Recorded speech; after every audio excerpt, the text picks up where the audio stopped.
I think right now, like we're living in trying times, and when you talk about the black community, the black and brown community, I think sometimes the community is misrepresented. I just wanted to use my platform to inspire as much as possible. Growing up, I used to read books like The Outsiders, The Great Gatsby, things like that, which was super intriguing books. But at the same time, I didn't relate to those books outside of the curriculum that it was required in those classes and those courses. So I try to create things that people can connect to, relate to, and they can see themselves in. And I try to unlock the magic in a lot of kids that look like me that come from communities that's underserved and underappreciated. How can I ask a child to dream about something they've never even considered? How can you even think about being an astronaut when all I'm trying to think about is my next meal? How's that possible?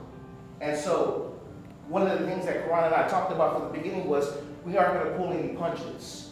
We weren't going to water down the message, because what the kids go through in these books, that's what kids like us went through. This is my second children's book. My first one was Shot Clock, and then now I have Clutch Time. The biggest thing for me is understanding that there's no ceiling, there's no cap on what you're capable of doing in life.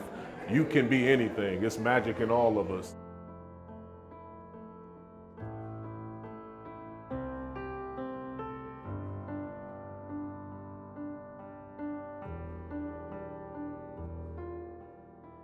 How do you approach a struggling child who may be a little bit far removed from the importance of literature? I know we're competing against phone screens, social media. 12-year-old Caron wouldn't listen to anyone, right? So I put myself back in that space. What would I listen to? Somebody that listened to me. I think that's key. And then I start there. That's the foundation, that's the base. And then you move forward from that process. Just listen, hear kids out, and let them pour into you. During this last book tour, I toured here in Miami. I went also to Wisconsin. I was in Chicago. I was in Washington, D.C. We did like 6 or 7 other cities, and just the turnout was just mind-blowing. And I was like, wow. What you both are creating for our future. I mean, our children really are, our future. And I just want to say I appreciate what you're doing. Thank you.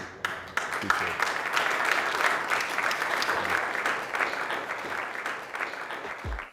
I went down this path of writing books because I used to journal a lot of things that was happening in my life. Tough Juice, my journey from the streets to the NBA. I got encouraged to do that by Kobe Bryant. I was just like pondering on some thoughts, and Kobe said, you need to put it to paper and see what you come up with, and then hire someone to kind of pretty much organize it and edit it. And that's exactly what I did. I met Steve Springer out in Los Angeles with the help of Kobe. Kobe ended up writing the foreword for the book, Tough Juice, My Journey from the Streets to the NBA, and it became a real thing. So, shout out to my brother for, encouraging me to go down that path.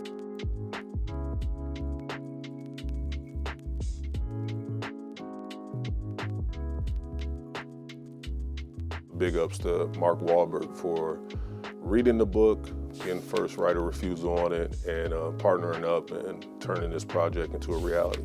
I think it's extremely important that we continue to highlight these stories of triumph, of adversity, that whole process, because everybody loves the story of a comeback. With the 10th pick in the 2002 NBA Draft, the Miami Heat select Caron Butler from the University of Connecticut.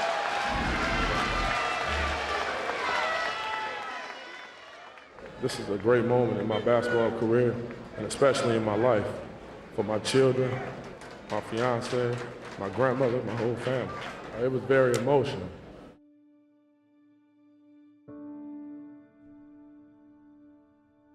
I'm a teenager. I'm 14 years old. I'm already a father, and I have to be a provider for my child. And my mother's already working 2 jobs just to barely make ends meet, and still coming home with eviction notices on the door. Everybody in the neighborhood was struggling in those times. So I went and just looked for the quick buck. How can I make a quick dollar? and, selling drugs was the thing. I never wanted to hurt anyone. I never wanted to be in harm's way, but, with that lifestyle, with that life, a lot of things come with it.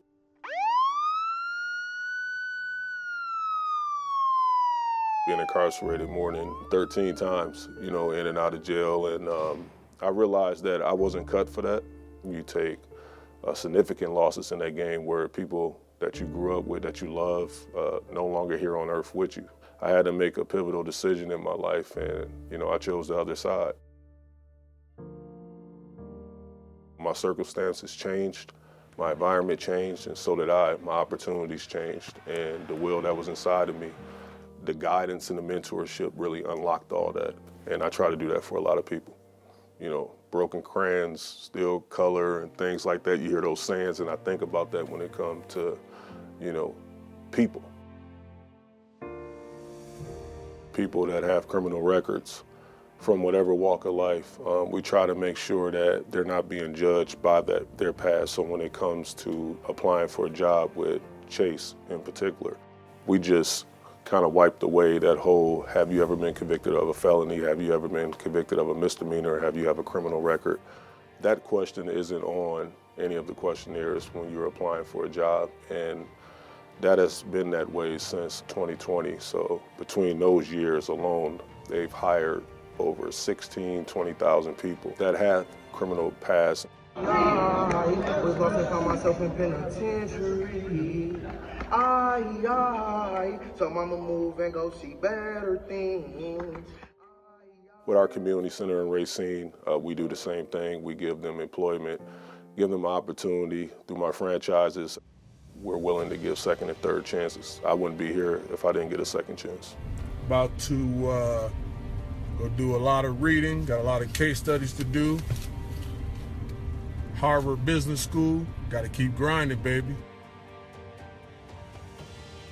I touched on my mom always coming home and having eviction notices on the door and stuff like that when we grew up. So the first thing I ever did was, purchase the property, and then I started purchasing multiple properties in the state of Wisconsin, Racine, specifically on the south side, and then we got into the hospitality space with the graduate hotels. And we just, just venturing off and doing a lot of things. It's a luxury to be able to have those choices at this point in your life.